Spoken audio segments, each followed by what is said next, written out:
بسم اللہ الرحمن الرحیم۔ السلام علیکم دوستو۔ عرب کی عورتیں حضرت فاطمہ رضی اللہ تعالیٰ عنہ کو بہت ہی غریب سمجھتی تھی کہ ہر وقت حضرت فاطمہ سادگی میں رہتی تھی، اس لیے عرب کی عورتیں بی بی فاطمہ رضی اللہ تعالیٰ عنہ کو بہت ہی غریب سمجھتی تھی۔ وہ یہ سمجھتی تھی کہ بی بی فاطمہ کے پاس کچھ نہیں ہے۔ حضرت فاطمہ رضی اللہ تعالیٰ عنہ کی صحابت کی باتیں کچھ عورتیں کرنے لگی۔ ان عورتوں میں سے ایک منافق عورت بولی کہ میں نہیں مانتی کہ بنت رسول اللہ کے پاس کوئی معجزہ ہے یا کوئی دولت ہے، وہ ہر وقت سادگی میں رہتی ہیں۔ اس بات کو جاننے کے لیے وہ منافق عورت حضرت فاطمہ رضی اللہ تعالیٰ عنہ کے گھر پہنچی تو آپ رضی اللہ تعالیٰ عنہ نے دروازہ کھولا، اس عورت کو اندر بلایا، گھر میں بٹھایا تو وہ عورت بولنے لگی، اے بنت رسول اللہ، آپ کی صحابت کے چرچے سر عام ہو رہے ہیں، آج میں بھی چاہوں گی کہ آپ مجھے بھی کچھ دکھائیں۔ حضرت فاطمہ رضی اللہ تعالیٰ عنہ فرمانے لگی کہ اللہ تبارک و تعالیٰ نے ہر انسان کو وہ عطا کیا ہے جو اس کے لیے بہتر ہے۔ بی بی فاطمہ رضی اللہ تعالیٰ عنہ فرمانے لگی، اے عورت، وہ نعمت دیکھو جو اللہ تبارک و تعالیٰ نے تمہیں جسم کی صورت میں عطا کی ہے، ان نعمتوں کے آگے دنیا کی دولت کچھ بھی نہیں ہے۔ وہ عورت بی بی فاطمہ رضی اللہ تعالیٰ عنہ کی باتوں پہ ہنسنے لگی اور کہنے لگی کہ میں آپ کے گھر پہ دولت دیکھنے آئی ہوں کہ آپ کے پاس کتنی دولت ہے۔ وہ عورت کہنے لگی کہ آپ مجھے کوئی دولت یا معجزہ دکھا دیں تو میں مان جاؤں گی کہ آپ کا بابا اللہ کا رسول ہے اور آپ کا خاندان سچا ہے۔ حضرت فاطمہ رضی اللہ تعالیٰ عنہ نے فرمایا کہ وہاں پر میرا مصلی رکھا ہے جس پر میں نماز پڑھتی ہوں، اس کو ہٹا کر دیکھو تو تمہیں تمہاری مراد مل جائے گی۔ وہ عورت جیسے ہی سیدہ فاطمہ رضی اللہ تعالیٰ عنہ کے حجرے میں پہنچی اور اس نے مصلی ہٹا کر دیکھا تو اس عورت نے کیا دیکھا کہ اس مصلی کے نیچے لاتعداد میں خزانہ پڑا ہوا تھا، ہیرے جواہرات اور کافی سارا سونا تھا، جو وہ دیکھ کر حیران ہو گئی۔ وہ جیسے ہی جواہرات نکالتی رہی تو وہ مال ویسے کا ویسا ہی رہا۔ وہ عورت جیسے ہی بی بی فاطمہ رضی اللہ تعالیٰ عنہ کے پاس آئی تو بی بی فاطمہ رضی اللہ تعالیٰ عنہ اس عورت کو مسکرا کر دیکھنے لگی اور وہ عورت بی بی فاطمہ رضی اللہ تعالیٰ عنہ کو بہت ہی حیرت سے دیکھنے لگی اور وہ عورت آپ رضی اللہ تعالیٰ عنہ سے کہنے لگی کہ آپ کون ہیں؟ آپ تو اتنی سادگی میں رہتی ہیں، آپ کا لباس اتنا سادہ ہے اور آپ کے پاس اتنی دولت ہے، میں تو یہ سوچتی تھی کہ آپ کے پاس دنیاوی دولت نہیں ہے، تبھی آپ اتنی سادگی میں رہتی ہیں۔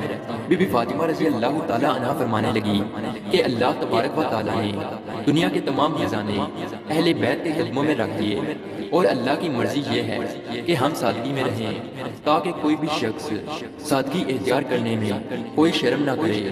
حضرت فاطمہ رضی اللہ تعالیٰ عنہ فرمانے لگی کہ اس دنیاوی دولت کا تو آخرت میں سخت حساب دینا پڑے گا۔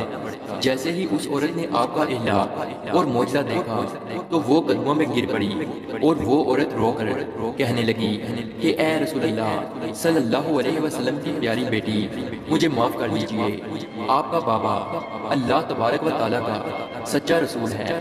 میں اس بات کو تسلیم کرتی ہوں کہ آپ کا گھر اور آپ اللہ کے بہت قریب ہیں اور آج میں بھی اسلام قبول کرتی ہوں۔ سلام ہو رسول اللہ صلی اللہ علیہ وسلم کی پیاری بیٹی کی صحابت پر جس کو کفار بھی دیکھ کر مسلمان ہو جاتے تھے۔ بی بی فاطمہ رضی اللہ تعالیٰ عنہ کے پاس جو کچھ بھی تھا وہ آپ نے اللہ کی راہ میں دے دیا اور اپنے پاس کچھ بھی نہ رکھا۔ بی بی فاطمہ رضی اللہ تعالیٰ عنہ اپنے گھر کے سارے کام اپنے ہاتھوں سے کیا کرتی تھی، بچوں کی پرورش بھی کرتی اور گھر میں سارا دن چکی میں آٹا بھی پیسا کرتی تھی۔ آپ رضی اللہ تعالیٰ عنہ ہر وقت سادگی میں رہتی۔ ایک عورت آپ رضی اللہ تعالیٰ عنہ کے پاس آئی اور کہنے لگی کہ اے بنت رسول اللہ، میرے 3 سوال ہیں۔ پہلا یہ کہ کوئی ایسا عمل ہے جس سے انسان کے سارے گناہ معاف ہو جائیں؟ اور دوسرا سوال، اللہ تبارک و تعالیٰ کے نزدیک سب سے افضل کون سا گھر ہے؟ اور تیسرا سوال، انسان اور جنت کے بیچ فاصلہ کتنا ہے؟ یہ بات سن کر بی بی فاطمہ رضی اللہ تعالیٰ عنہا فرمانے لگی کہ میں نے اپنے ابا حضور صلی اللہ علیہ وسلم سے سنا ہے کہ اپنے والدین کی خدمت کرنا ایک ایسا عمل ہے کہ اللہ تبارک و تعالیٰ انسان کے گناہ ایسے معاف کر دیتا ہے جیسے آگ لکڑی کو ختم کر دیتی ہے۔ اور تمہارا دوسرا سوال تھا کہ اللہ تبارک و تعالیٰ کے نزدیک کون سا گھر زیادہ افضل ہے؟ جس گھر میں عورتوں کا پردہ جتنا افضل ہوگا، اللہ کے نزدیک اس گھر کا مقام بھی افضل ہوتا جائے گا۔ میں نے اپنے ابا جان سے سنا ہے کہ جیسے جواہرات کے لیے صندوق ضروری ہے، ویسے ہی عورت کے لیے پردہ ضروری ہے۔ اور تمہارا تیسرا سوال تھا کہ انسان اور جنت کے بیچ فاصلہ کتنا ہے؟ میں نے اپنے ابا سے سنا ہے کہ انسان اور جنت کے بیچ ایک قدم کا فاصلہ ہے۔ تو وہ عورت کہنے لگی، اے بنت رسول اللہ، یہ کیسے ممکن ہے؟ تو اس کی بات سن کر بی بی فاطمہ رضی اللہ تعالیٰ عنہا نے فرمایا، اے عورت، اپنا ایک قدم اپنے نفس اور خواہشات پر رکھ اور تمہارا دوسرا قدم جنت میں ہوگا۔